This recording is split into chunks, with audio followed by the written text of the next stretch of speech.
The windup in the pitch. Driven to left field and deep, and see you later baseball. Zach Narrier. My goodness, what a shot from the center fielder. 2 for 2 on the day.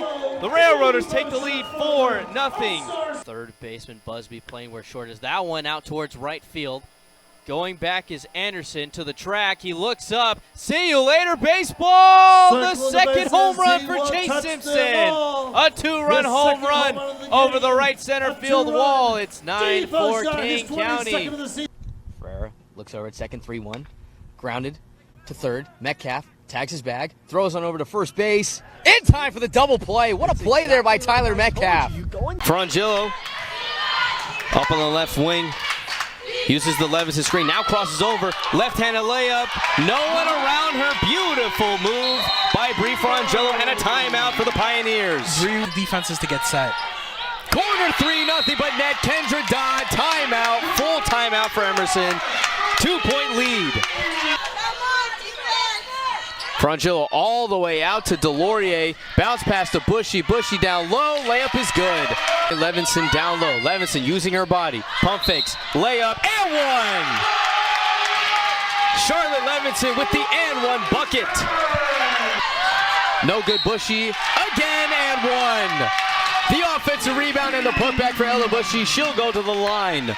Talking to Coach DeCecco, she talked about the tempo. She wanted to push against the Salve Regina Seahawks, and that's what they've done so far. Now they're up by 5 points, 36-31 here in the second quarter. I also asked about Bree Frangillo, how important she's been to the team. She said, quite simply, it's always nice to have someone that can score like Bree, and she gives the ball to her teammates as well. Back to you, Rico.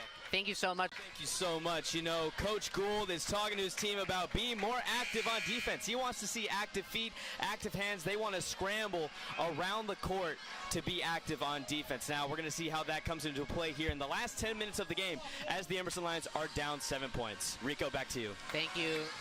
You had a great game. Guillermo Gusset Ruiz had a great game. Jacob Armand, Kanan Zarek off the bench. Asher Gardner came through in the second half. What's it like to have your surrounding pieces on the team come alive here in the game as well, getting buckets left and right? Yeah, well, we're at our best when we're playing together and we're sharing the ball. So when we beat Colby at the beginning of the season, same thing. Everybody was getting shots. Everybody scored a lot. And when we're playing like that, we're hard to beat. You know, we get into the paint, we get out, and we end up putting up 85 on a team. So, yeah.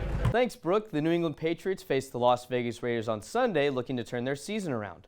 Before the game, backup quarterback Bailey Zappi was placed on the inactive roster as the third string behind Malik Cunningham and starter Mac Jones. I think Zappi hour's over. I think it's Malik time. Mac time's over, so got to move on. In the last minute of the fourth quarter, Las Vegas was up 19-17 and the ball in New England's hands. But Mac Jones was sacked in the Patriots' end zone for a safety and ended the chance of a comeback win. The final score was 21-17 Raiders. New England has yet to score more than 20 points in a game this season, and with this loss are on a 3-game losing streak. The Patriots return home next week at 1 p.m. on Sunday against last year's division champion Buffalo Bills. The Boston Bruins begin their 100th season on a high note, starting the season off 2-0 with wins against the Chicago Blackhawks and the Nashville Predators. 600 consecutive sellouts for Bruins games at TD Garden. David Pastrnak led the way in both contests with 2 goals against Chicago and a penalty goal against Nashville. Newly signed forward James Van Riemsdyk scored 2 goals against the Predators, including a go-ahead power play goal in the third period. Boston will begin a 4-game road trip in San Jose this Thursday at 10:30 p.m. That's all we have for sports. Back to you at the desk. I'm going with Luka Doncic. I like it. I really like Luka Doncic. I love it. This guy has dominated the NBA since he showed up his rookie year. He has averaged 27 points per game. In his last 5 years he's been playing. Right now he's leading the league in scoring. Averaging close to a double-double, something like almost a triple-double. almost a triple-double. You can't do him dirty like that. That's my fault. I got to be better at that. It's 33, 9, and 8. I mean, this guy is dominating the game right now from an offensive standpoint. When you look at everything he does, shot creating, passing ability, his vision, able to pick apart defenses with both his vision and his skill set shooting-wise, he is dominating the NBA right now. And it's a clear cut why he should be an MVP frontrunner. And he's dominating in a different way than guys like LeBron James did, guys like Michael Jordan did when they were the face of the NBA. And in correlation to that, must-see TV. I mean, you turn on the TV for a Dallas Mavericks game, who you're watching? You're watching Luka Doncic. If he's The not only on bench, person you're watching. I'm going to the fridge, I'm getting a soda, and then I'm asking my bro, yo, when's Luka Doncic coming back to the court? You know what I mean? Yep. Like, I don't want to watch anybody else other than Luka Doncic on this Dallas Mavericks. I know. Did you see that one play the other night? He scooped it up. It was right next to the three-point line. I feel like I've seen that 5-6 times. Yeah. From him. He's marketable. Season. Yeah, absolutely. He's absolutely marketable, and I want to add to that marketability from the global aspect. Yes, I was about to ask. This guy is the face of the NBA in half of the other side of the world. You look at, he was a pro at 16 years old. He's the youngest EuroLeague MVP at 18 years old. When you go to Europe, he's the face of the NBA. It's clear cut.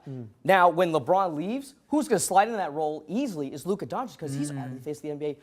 Half of the world already sees this guy as God himself, basically. I mean, that global aspect comes into play. Maybe not God himself, that's my fault. But he is the face of the NBA on the other side of the world. Yeah. And then with that, he is very personable. I think he's one of the more underrated personalities in the NBA. I'm sorry. He is the only guy in the NBA I've seen that makes Nikola Jokic actually like basketball. I mean, you saw how We he saw acted the with- All-Star You game. saw him in the Yep. All-Star game. You Yep. saw the way the two interacted, maybe a little tampering. We won't get that deep. But I mean, he actually enjoyed playing basketball for once. You know why? Because of Luka Doncic. Never seen And Jokic smile I've like used that Devin Booker meme when he's looking at Devin Booker. Yeah. Everybody wants to act tough when they're up. That's like one of my favorite videos to use. I mean, he is so personable in the NBA. Well, and the good thing is he has that rivalry with Devin Booker. I Yes. mean, it's important to have a rivalry like that. Oh, Magic Johnson, Larry Bird, Michael Jordan, everybody else in the league. I mean, the list goes on and on and on. Yeah, And that's another fantastic rivalry in yeah. the West. And I appreciate all the points that you hit on. We're going to have to move on to Nanda Yes. now. I want to hear what you... The Minnesota Twins are in Fort Myers, Florida, gearing up for the 2024 MLB season. And players like star shortstop Carlos Correa are continuing the strive for greatness at the highest level. You're never going to be perfect throughout 162, but you can always try. And working on your hitting, like I was doing right now in the cage, working on your defensive skills, try to improve every single year, base running, every single aspect, so we can help the team win more games. The sunshine of Florida is different from the cold winds of Minnesota, but players are looking to climb the ladder to a potential MLB roster spot. One of those being left-handed pitcher Cody Funderburk, who says the day-to-day in spring training is familiar. It's very similar to on the minor league side. The only difference is there's zero wasted time, I feel like. You have a time, you're expected to show up, do it, get your work done, and then leave. Longtime Twin Byron Buxton knows what's important in any ball club, no matter the level. But with expectations high for Minnesota, Buxton keeps the team focused and level-headed.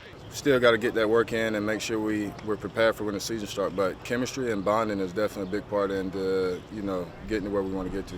It is strictly business here at Lee Health Sports Complex, where the Minnesota Twins are looking to repeat as AL Central champions. In Florida, Briggs Loveland, WEBN News. I'm Briggs Loveland here with today's sports update. Tonight, the Boston Bruins play the Toronto Maple Leafs for Game 2 of the first round of the NHL playoffs. The Bruins look to do the same thing they did in Game 1, destroying the Leafs 5-1. Game time starts at 7 p.m. at TD Garden. The Boston Celtics obliterated the Miami Heat 114-94 in Game 1 of the first round. Tatum shined with a triple-double, scoring 23 points, had 10 rebounds and 10 assists. Game 2 will be on Wednesday night in Boston at 7 p.m. Despite losing players left and right, the Red Sox swept the Pittsburgh Pirates with a final score of 6-1.